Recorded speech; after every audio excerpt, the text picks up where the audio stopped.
March is a season of change, and in the garden we are just getting ready for winter crops. So all of these sad specimens from summer are heading out, and yeah, lots of mulching, lots of prep for new things. I've got stacks of stuff growing in my seed snails, more of that later on. And also too, we've got visitors who, poor souls, have been dragged into helping us working on our other big project, which is the raised garden bed. And even better still, one of our neighbours has just stuck out a whole lot of cardboard, which is just going to be perfect for us to be able to continue mulching the backyard. What fun. Anyway, let's get stuck into it. I'm thinking this is a bit like mixing a cake batter. I've got some old dried compost here. I'm going to put some water in, which has got some seaweed solution to help boost it up a little bit. And then I'm going to use it for my seed snails. That is, if everything stops blowing away.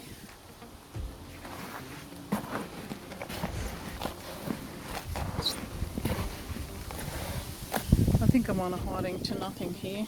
Of course, the second I come outside to work in the garden, starts blowing an absolute gale, and of course everything wants to blow away. I might just give up and do it another time. Alright, day 2 of my seed snail attempt. I've got some bubble wrap and I've also got some paper and plastic. I'm trying to make seed snails. Why did no one ever tell me about these? I mean, honestly, it's been a fad for a year and somehow I've managed to miss it. But I'm getting on the bandwagon now. So I'm just about to put my dirt in, and then I'm putting my seeds in the top.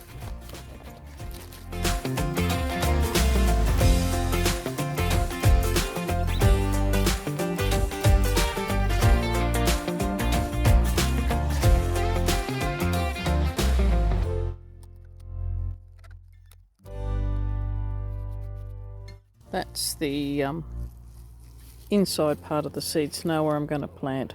You can sort of see why it's called a snail. Anyway, I'm going to plant into this top swirl. I've got some more of my purplet onions. I'm going to have a second sowing. My first sowing I'm not that impressed with. It's horrible. Something's died around here. I'm presuming it's a rat or maybe a possum. It stinks, but so far I haven't actually been able to find a dead body anywhere. But every so often while I'm doing this, I just get this really horrible smell. I might as well put all of my onion seeds in here. There's not that many left. Oops, try and get every last one out. And then that way I can at least stick the label on the outside of this. There we go. I'm having trouble getting my snails to stand up, and I've only got a couple of them, so I'm cheating and I'm shoving them in pots to make sure they stay upright. So much easier. Last but not least, I'm trying my own variation. The general consensus is, much as we don't like plastic works better than paper for doing this. I've got a really tough, heavy-duty plastic rice bag here, which I'm going to use instead of the bubble wrap. I don't know whether the bubble wrap is meant to insulate it better or what. It could well be. In case that's the situation, I've also opened up an old tough bag envelope, which I figure will do as a liner, and that will provide some sort of insulation against just having the plastic exposed. Now, the other main difference with this one is I'm not actually planting seeds. I've got a punnet of seedlings, heirloom purple spreading broccoli, and I honestly don't think I'm going to get to that. I know I'm not going to get to it today. I want to get this planted, but as you can see, very short. What's that, about 3 centimetres worth of root run? So I'm just going to plant them into the snail and roll them up, and hopefully that way they'll keep growing. And I have seen other people doing this, using these to pot up their seedlings, not just grow seedlings from scratch. Yeah, these definitely need potting on.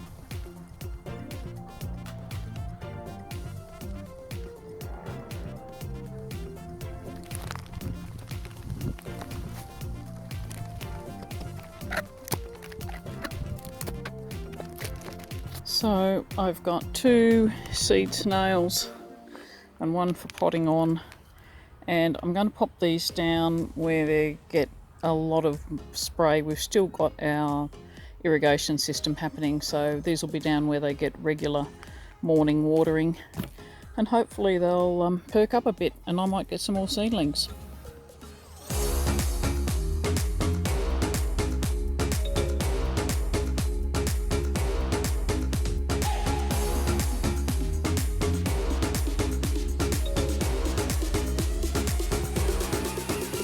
My snail family is growing, but of course I'm referring to my seed snails, not the slimy crawly things. Peas, you can tell, are crazy, and yes, I really need to get those into the ground.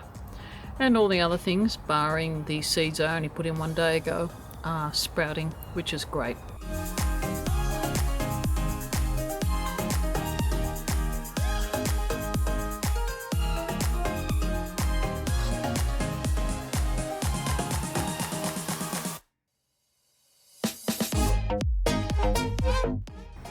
One of the more subtle signs that we're having a change of seasons at the moment is the arrival of the Currawongs in our garden, and they're coming in quite big numbers. I think I saw 5 the other day, and the reason they turn up this time of the year is they're what they're called altitudinal migrants. So they're a species of bird that normally lives much higher up in the mountains around Canberra, in the Brindabellas, and who knows how far away down into the snowy mountains even. But they like to come down to a lower altitude in winter. Not surprising, it's a darn sight warmer down here. And sometimes they'll stay and nest.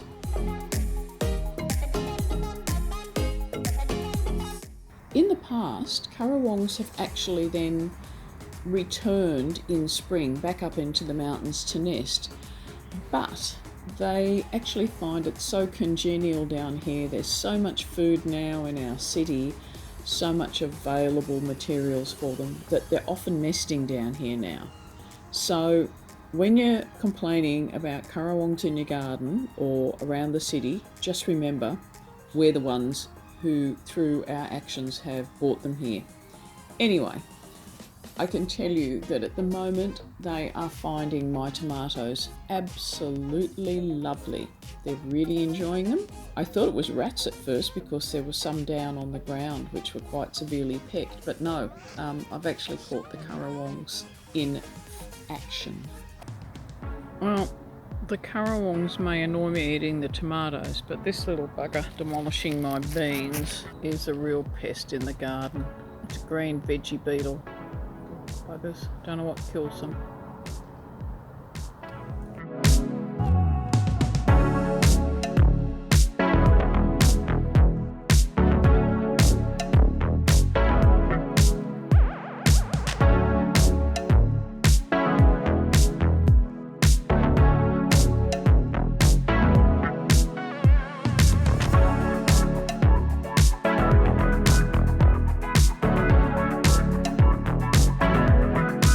I don't think anyone's more surprised than I am at how well these seed snails have worked for the pea plants.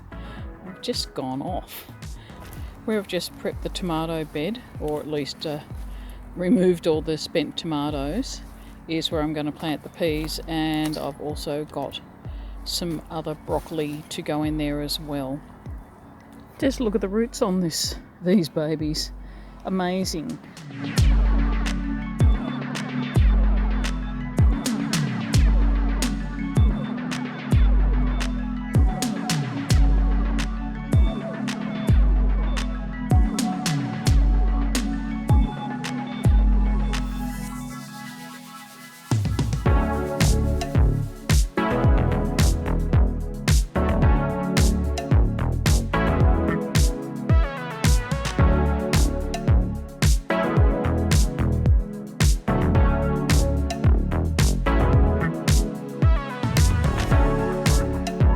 Yes, weird I know. If wire mesh garbage bins, office garbage bins, can help keep the cabbage whites off my broccoli, I will be really happy. The one thing about gardening is you're always looking ahead, and obviously these bulbs won't be flowering until spring. I'm planting them now at the start of autumn. while I was in the process of emptying out old containers and mixing up or revitalising my potting mix, I was going to throw these two out, and I'm absolutely thrilled because in them I found my bulbs, and I thought I'd lost these. Unfortunately, the snails chewed back all the leaves. They're an Australian native lily that grow by the water, and they are absolutely beautiful. And not only have I got two bulbs here, but you'll see it when I repot these, there's actually 3 bulbs in this one. So an absolute bonus. I'm just about to repot them. I'm going to prep these pots by putting some copper tape around the top of them so that will hopefully keep the snails somewhat at bay.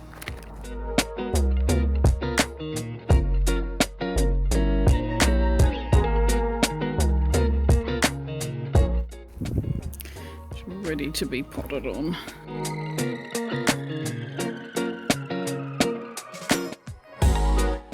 These lilies naturally grow along creek beds, so I'm hoping that putting them into the self-watering pot will help them get a move on come their time.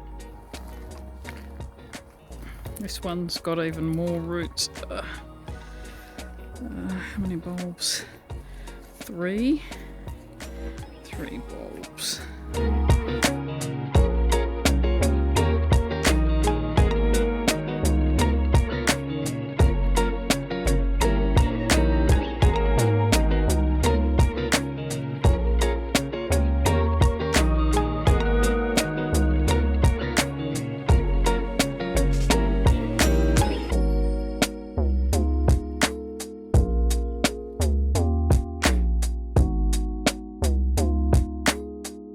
I got this really lovely little bowl in Korea a couple of years ago, into 2023. It's meant for a bonsai, and at one stage it had a Buddha's belly fig in it, but sadly I accidentally left it out and it got frosted and died completely. So it's looking for something new.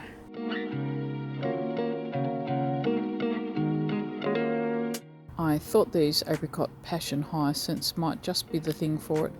There's 3 bulbs here. I'm not sure if they're all going to fit into this tiny pot, but you know, we'll give it a try. These are 3 decent sized hyacinth bulbs. Yep, I can get them in there, and there'll even be some room for soil. Miracle of miracles. I might just try that, see how it goes. I can always give them some extra food if necessary, but I should get one lot of flowering hopefully out of them, even in such a tiny pot.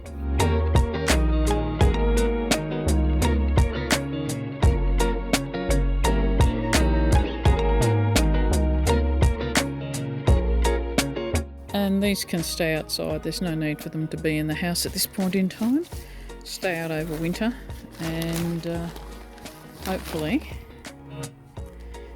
get a really nice result in spring. Next up on the bulb front, I've got a pot of heavens only knows what in here, possibly hyacinths.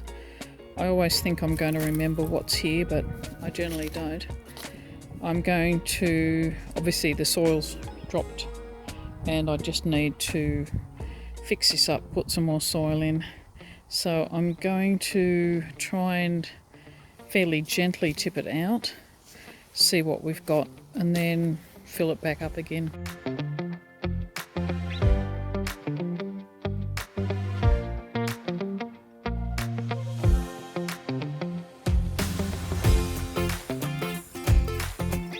You can see all the roots here, so yeah, definitely need for improvement in the soil depth.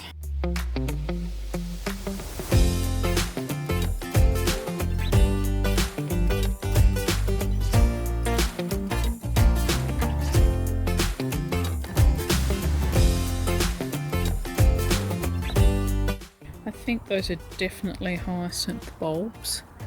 No idea, these other ones are probably just young ones. I'm just going to put the soil on top. Honestly, they can sort themselves out.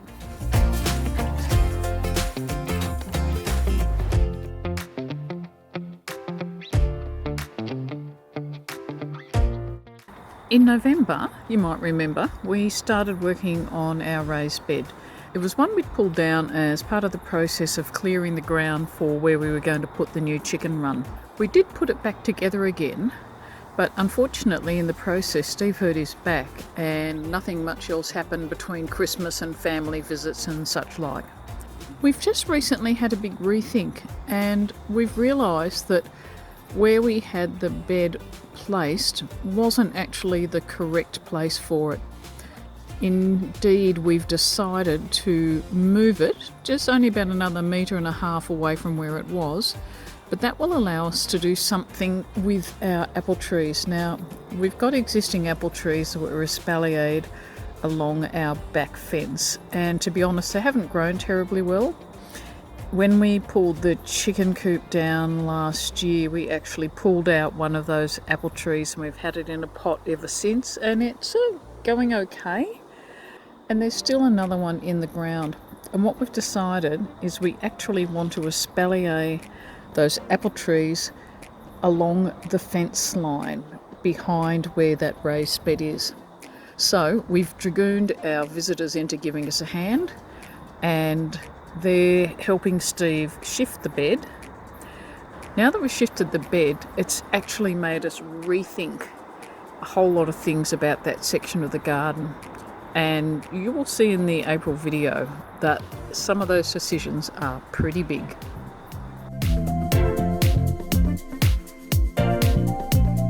Well, March has been super busy and we've done quite a bit. It's really amazing to get our garden bed where we need it, and there's actually a lot happening, and you'll certainly see some of the major changes, some of the other changes we've been making in our next video. So I hope you can join us then. I look forward to seeing you. Bye for now.